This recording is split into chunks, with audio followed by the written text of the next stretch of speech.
Hello my dear students, this is me Mudita and welcome on Mudita IAS warriors. तो बच्चों, आज हम वर्कशीट नंबर 75 कार्यपत्रक 75 करने वाले हैं। ये वर्कशीट आपको 20 जनवरी 2021 के लिए दी गई है। तो हिंदी में हम अपठित गद्यांश कर रहे थे, जिसमें हमने देखा था कि एक लेखिका अपनी नानी के बारे में बताती हैं। यहाँ पर जो लेखिका हैं अपनी माता के बारे में, उनकी विशेषताएं का व्याख्यान कर रही हैं। और उसके बाद हम पहले इस रोचक जो तथ्य दिया है इसे पढ़ेंगे, इसके बाद सभी प्रश्नों के उत्तर हल करेंगे। तो हमारा शुरू होता है कुछ इस तरीके से। हुआ यूं था कि किसी शादी के सिलसिले में नकुड़ की हवेली के तमाम मर्द बारात में दूसरे गांव गए हुए थे। देखिए, अगर आपने शादी देखी हो तो आपने ये एक गांव के इलाके की बात कराई जा रही है। तो यहाँ पे बताया हुआ है कि कुछ ऐसी घटना थी कि वहाँ पे जितना भी एक हवेली में रहने वाले पुरुष थे, जितने भी मेल थे, वो सब बारात लेके दूसरे गांव में गए हुए थे। तो बचा कौन घर में? हवेली में बची थी महिलाएं। औरतें सज धज के रत जगह मना रही थी। रत जगह मतलब रात भर जाग के नाचना गाना, इस तरीके का फंक्शन होता है ना, वैसे ही कर रही थी सारी महिलाएं। नाच गाने और ढोलक की थाप के शोर में नामी चोर कब संद लगाकर हवेली में घुस गया, किसी को खबर ना हुई। और इतना शोर शराबा था उसी में, जो उनके इलाके का एक नामी चोर था वो हवेली में घुस जाता है और किसी को पता भी नहीं चलता।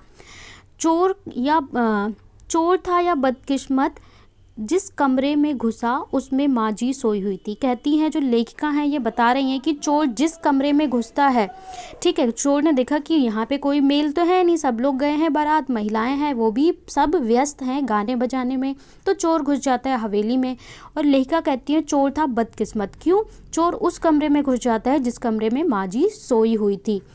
औरतों के शोर बचने से अपना कमरा छोड़ दूसरे कमरे में जा सोई थी। जो उनकी माजी थी वो सोने के लिए अपना कमरा छोड़कर दूसरे कमरे में जाके सोई थी। क्यों? जिससे शोर शराबे से वो बच सके। और उसी कमरे में चोर भी घुस जाता है। चोर बेचारा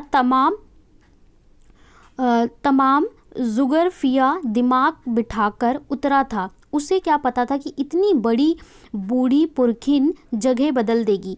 वो कह रही हैं लेखिका, मतलब एक व्यंग कह रही हैं कि देखिए, चोर ने तो पूरा दिमाग लगाकर कमरे में घुसा था, हवेली में घुसा था। उसे क्या पता था कि जो बुढ़िया है वो इसी कमरे में आ जाएगी, अपनी जगह बदल देगी, इतनी बुढ़िया होके भी। बुढ़ापे की नींद ठहरी, चोर के दबे पाँव की आहट से ही उठ गई। तो जो बुढ़िया थी, उनकी, आपको जो बुजुर्ग लोग होते हैं उनको जल्दी नींद आती है और जल्दी ही उनकी नींद खुल भी जाती है। तो लेखिका कह रही हैं कि जैसे ही चोर ने कमरे में घुसा, माँ जी की आँख खुल गई थी। क्यों? उनकी जल्दी से ही आँख खुल गई थी, बुढ़ापे की नींद थी। माँ जी ने पूछा, कौन? माँ जी ने इत्मीनान से पूछा। जैसे कोई आता है तो इंसान आँख बंद करके सोए होते हैं, फिर भी पूछता है ना कौन है। जी मैं चोर ने युगों से चले आ रहे पारंपरिक असंगत जवाब दिया। मतलब कि अब चोर क्या बोले, तो चोर ने क्या बोला? जी मैं। जी मैं का मतलब आप जो भी समझ लो, उसने कुछ बोला नहीं। तो पानी पिला, माँ जी ने कहा। माँ जी ने कहा कि चलो ठीक है, जो भी है। माँ जी ने क्या कहा? पानी पिलाओ। जी मैं, चोर हिचकिचाकर बोला। चोर ने सोचा, अरे ये बुढ़िया पागल है क्या, मुझसे पानी मांग रही है, मैं तो चोर हूँ। अब वो कुछ बोल भी नहीं पा रहा है। चोर घबराकर, जी मैं, चोर झिझाकर बोला। तब तक माँ जी ने बिस्तर के बराबर में टटोलकर देख चुकी थी। लोटा खाली था। लोटा खाली मतलब पानी पीने के लिए, जैसे कि अपने आसपास कोई सामान रखते हैं, वैसे माँ जी ने एक लोटा रखा था जिसमें वो पानी पीती थी। टटोलकर वो देखती हैं तो देखती हैं लोटा खाली है।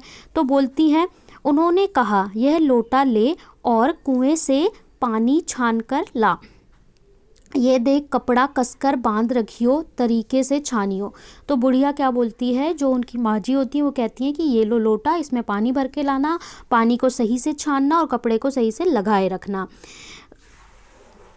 चोर घबरा गया। अंधेरे में उन्होंने कैसे जाना कि उसके मुंह पर कपड़ा बंधा है। अब चोर को ये लगने लगा कहीं ये कह रही हैं कि मेरे मुंह पे कपड़ा बंधा हुआ है, इसके बारे में बात कर रही हैं।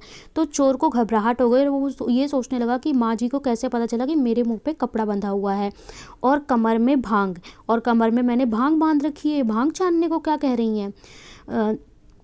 भगवान से उसके तार जुड़े होने की खबर उसे थी, पर बुढ़िया भांग भांग भी छानती होगी एकदम यकीन ना हुआ। उसे लगा कि जो बुढ़िया है, जो माँ जी हैं, वो उसको भांग छानने को कह रही हैं। तो वो बहुत ज़्यादा मतलब घबरा गया, बल्कि वो पानी की बात कर रही थी। इसी से कुछ हैरान परेशान हो उठा। जल्दी जल्दी कर भाई, तभी माँ जी ने कहा, और उसे प्यास लगी है, बोला कि मुझे प्यास लगी है, जल्दी करो।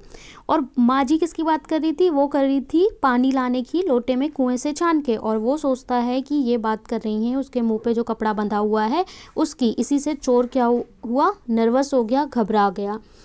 पर मैं तो चोर हूँ, मारे घबराहट और धर्म संकट में चोर सच कह गया। अब चोर को कुछ समझ में ही ना आए कि क्या करना है क्या नहीं, कि या मेरे से काम करवाएंगी, ये मेरे से छनवाएंगी भांग। तो वो घबराहट में डर के मारे बोल देता है कि मैं चोर हूँ। ठीक है, सच बोल देता है। तो इसके ये आपका थोड़ा सा पैराग्राफ था। अब आपको प्रश्न दिए हुए हैं, सभी प्रश्नों को हम हल करेंगे। ठीक है, और ये 5वें प्रश्न में आपको जो ये वार्तालाप हो रही है चोर और माँ के बीच में, उसको आगे कंप्लीट करने को कहा गया है अपने आधार पर, अपनी कल्पना शक्ति के आधार पर। सभी उत्तर देखें उससे पहले आपके लिए कोविड के संदर्भ में संदेश है कि आपको 2 गज या 6 फीट की शारीरिक दूरी का पालन नियमित रूप से करना है। पहले प्रश्न में बोला है, किसी को चोर के सेंध लगाकर हवेली में घुसने की खबर क्यों नहीं हुई थी? तो हवेली में शादी के कारण सभी पुरुष सदस्य बारात में गए हुए थे, जबकि महिलाएं सज धज कर रत जगह मना रही थी। नाच गाने और ढोलक की थाप के शोर के कारण किसी को चोर के सेंध लगाकर हवेली में घुसने की खबर नहीं हुई, क्योंकि सारी महिलाएं तो व्यस्त थी रत जगह करने में, नाच गाने में।